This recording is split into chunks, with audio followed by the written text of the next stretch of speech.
This is heavy. Try holding it for a little bit. Okay, gotta be careful. Okay.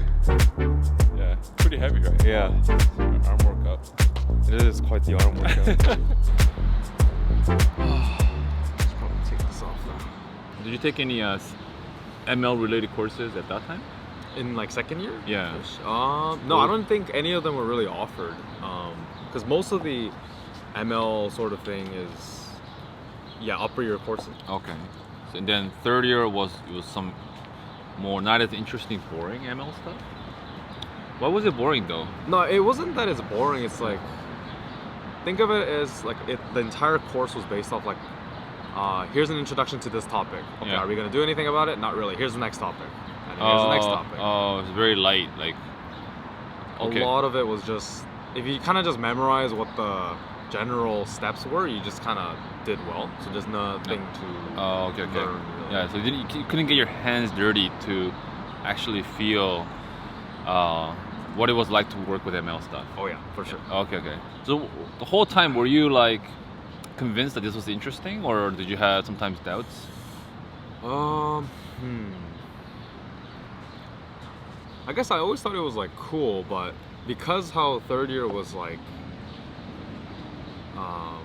I guess taught, I was kind of concerned like how am I actually gonna get into like Oh, how you the gonna ML actually build? workforce? Oh, right. How you gonna? Because you can't really do anything. Yeah, so I thought it's like, oh, I guess I just have to learn the theory and then I have to do it on my own using like, I don't know, Which Kaggle you are or right whatever. now. Yeah, this is good. Okay. It was But- a little worrying. Okay, but that after the fourth year courses, you actually do feel like you can implement some stuff. Yeah, once I actually got my hands dirty, Yeah. it showed me that it's like there's ways doing like the basic stuff, and then using the basic stuff you can now, like now, do Yeah. a little more interesting. If you like just search up like ML stuff, right, online, there's a lot of courses. Okay, like I just looked up a course, right, and then that's how I was able to. Well, that's why I had an intuition that I think we can do something. But do you think you actually needed to wait up the fourth year to do what you did, or you could have done earlier? Was some of the math, was it mandatory, or you think you could do it without those math? What do you think? I definitely think the math was helpful, just because Yeah. you kind of want to know what you're coding. Yeah. That way, like for example, like there might be reasons why something just doesn't work well with specific types of data, I guess. Yeah. Things like that, and knowing the math behind it, like it makes it so that when you look at the equation and you're like, oh, so this is probably why it doesn't work. Yeah, it makes sense. I don't like to just oh, it doesn't work. Why? I don't know, but it just doesn't work. Sure. Go to the next one. Like it's not the best way. Let's say Yep. you skip first, second, third, and you went straight to the fourth year course, and you only had high school math, right? And then, but you just really wanted to learn ML, right? And there's tons of courses out there. What do you recommend at that point? Oh, what to do at that point? Yeah, like let's say just some high school kids watching this, and they're like, I want to just experience it a little bit now. Yeah, if you're a high school student with not a very strong theory background because you don't really learn theory in high school, then I think your best bet is then YouTube, because I feel like if you do actual like courses, it might be too heavy even then. Because it's so long as well. It's a very time-consuming thing. So yeah, just try basic algorithms. Try to see some YouTube videos on some math and stats theory, and then see how to understand like people's basic code. I don't think you need to learn how to actually code it yet. It's more like understand what it is first, and then you can try to implement it yourself. Yeah, at least you can download some pre-packaged code, and as soon as you get something maybe working, you don't know why it works maybe, but maybe you can get more interested in like, oh, something's working here, and I want to know why, and that might get you more motivated to study more theory. I feel like the thing about math is like how much, because it's hard to learn linear algebra by yourself, like really thoroughly. Yeah. Right? Because you can just read it and like try a few questions. Like I feel comfortable, but if you stop there, It's a completely different like situation compared to like grade 12 calculus, I think. Yeah. So yeah, it definitely does help having like some mentor at least kind of know what they're talking about when they're trying to teach you. It feels like it feels almost like learning a new language, actually, I would say. So imagine if you learn a new language and you read some courses. It feels like okay, I'm getting the hang of this, but then okay, go out there and go buy something, like, have a conversation, right? And then you're like, oh, I don't remember anything, right? I think if you look through a linear algebra course on YouTube, maybe you start get the hang of it, and then you start like team up with an ML person to learn it. You'll feel quickly like, oh, it looks familiar, but I don't remember anything, right? There's that kind of thing happens. So you do have to put a lot more time in, right? Yeah. So I guess it does require, it's worthwhile put your time into the theory of like linear algebra, stats. How strong do you think stats is? I don't have too much stats background. I don't think it's that necessary, because upper level math courses are really specific now in like a different direction than actual like ML, for example. But it's just the whole idea of like if you have math theory background, then you have like the logic in your brain, you know, like you know how to kind of deal with these kind of proof questions and all that. And having that as a strength to help with your stats theory does help a lot. How did you? I mean, I know you studied really hard because there's another. Mike is great about priorities. So how were you managing all that? Were you? I mean, you were always planning on applying to masters, right? Or like 60 to 80%. I remember feeling like that was your direction. Yeah, because at least when I was in third year, fourth year, when you start searching for like ML positions or really anything that's not like data analyst, there are so many job options that says you kind of should have a master's, like preferred masters and PhD. So I'm like, it's probably the best to just get a master's. That way, I keep my doors open. I think you'll get more solid, get your hands dirty experience in theory and practical, right? In masters. Yeah, it's even fourth year. Like fourth year was the only year where mostly everything was like just got started basically. So it's definitely not enough, I think, to just go straight into a job from there. How did you like prep for applying for it? So what was your marks goal? Like what kind of marks do you need, right? Kind of extracurricular. What kind of like references did you need? Like just in case there's some like first years watching this and they're thinking about it. So, I mean, definitely helps if your entire like 4 years of GPA is like pretty high. But definitely for a lot of the programs, they do look at like your last 2 years. So it's very similar to high school where your grade 11 and 12 marks are so much more important than your 9 and 10. So yeah, if you have a little hiccup, like me basically, first year and second year, like don't think it's the end of the world. Just try to get out of the rut and figure out how to study properly. And third and fourth year is where the marks are really, really important. So could you have like a 2.5 like in first year, but have like a 3.56 in third and fourth year? That would still be okay, or?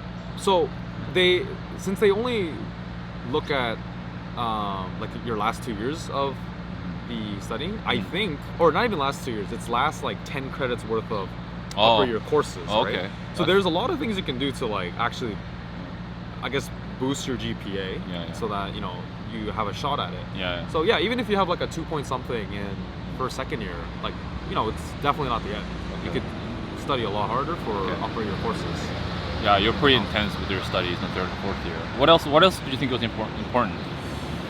Was so you had a job at AMD, right, for a whole year. Did that play a significant role? I think it did, but maybe not too much for different, like for other programs. I don't think having a job would be that beneficial. Like it's better to then have like theory background, like maybe work with a professor kind of thing. The thing that helped the most really is especially like latest during fourth year, you really need to get to know your profs better, because they are going to be the teachers who give you your reference for your master's, right? And even applying, I had a little hiccup where I wasn't able to get like I needed to get 3 references, one from work, which you did. You helped out. I was a worker reference? Yeah, you're the worker reference. reference. I thought AMD I was just like a side. No. I think I value more all the time we spent together. You truly know who I am as a person, and like you also know like the studious side of me, so you can kind of like push that agenda forward too. I see. Okay. But I think we're a special case. Overall, if I didn't have PrepAnywhere or MGL or anything like that, then AMD would have definitely been a nice reference. Oh, okay. But 2 of them have to be academic, and even though, so I had a little trouble finding, I guess, the last reference because some situation happened. Okay. But because I did well in a 3rd-year course, when I reached out to a 3rd-year prof, which that was like 2 years ago too, I was like, "Oh, hi, I did this well in your course. I hope you remember me," and all that jazz. And then because I did well in the past, the prof's like, I understand how difficult this situation is for you. It's like it's COVID basically, right? Yeah, it's COVID, and applying to masters, like all professors know, like if you're applying to masters or even PhD, like they know what the feeling is. They were there at one point. Yeah. So there are gonna be a lot of professors who, if you do well in their class, or if you're really close with them, they'll provide you a reference like no problem. Okay. Yeah, definitely 3rd year, 4th year, you should get to know your profs a lot better. Yeah. Name basis will be really good. But I see. Okay, so study hard, but keep a good relationship with your profs. Maybe go to the office hours. Oh, definitely. Right? That is the one thing I always suggest to like any new first years. Like office hours is where you'll get that extra 5 to 10% of your mark. Just because the professor knows what he's teaching, but he can only do so much if there's like 100 people in front of him. Right? Yeah. So you have to go to them. Also, like I think you leave a lasting impression if you actually talk with them, converse with them, and you realize the student understands certain aspect of it, and you explain to them, and they start to get it a little bit more.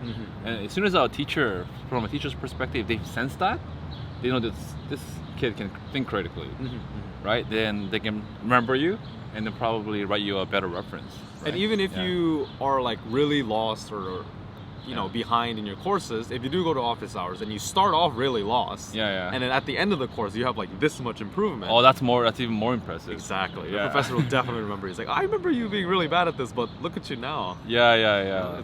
There you go. That's don't just study in your room. Even in high school, I would say if you're lost, go. Get used to maybe reaching out to your teachers, right? So don't just use PrepAnywhere or like these apps, right? Go talk, get used to like building relationship with your mentors and your teachers, right? You'll need it for the workforce too. So it's it's like exactly. So everybody that's higher up above you, that's mentoring you or your boss, they like that. So just get started now, right? Okay, so I think that pretty much summarizes up where you are in terms of how you got to master's. Yeah. Okay. All right. So we did some work last week. Hopefully your code is working. I hope so too. Let's go check it out and test it out, and we'll show you some of the things it's gonna look very crude. Well, it should be working. So let's go look at it. All right. Okay. Okay. This is my workspace. I'm also working in the basement. Oh, look, he's got this. It's Christmas, Mike. Is it Christmas right now? Antique decorations. Oh, you play hockey? That was a long time ago. That's cool. And there's your graduation certificate. Oh, looks nice. Whoa. Look at all this code. You look like a programmer. Of course. Of course. Two screen setup. Do you find that this is enough?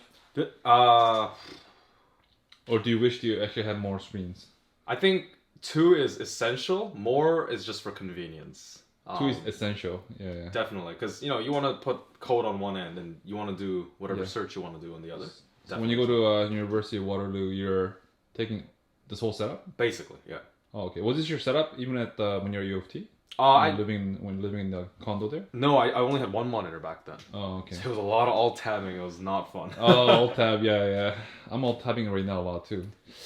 Maybe I should get one more. Let's go to PrepAnywhere. Yes. And see if we can. Okay. So basically, how AI works is once Mike sets up his basically like a brain, a computer brain. At that point, it's basically like a baby. Like it doesn't really know. You have to teach a lot of things to start recognizing other things that he hasn't seen before. So we set up the brain and we're feeding in basically all these different math questions that are from textbooks, right? Because that's what you guys are used to seeing.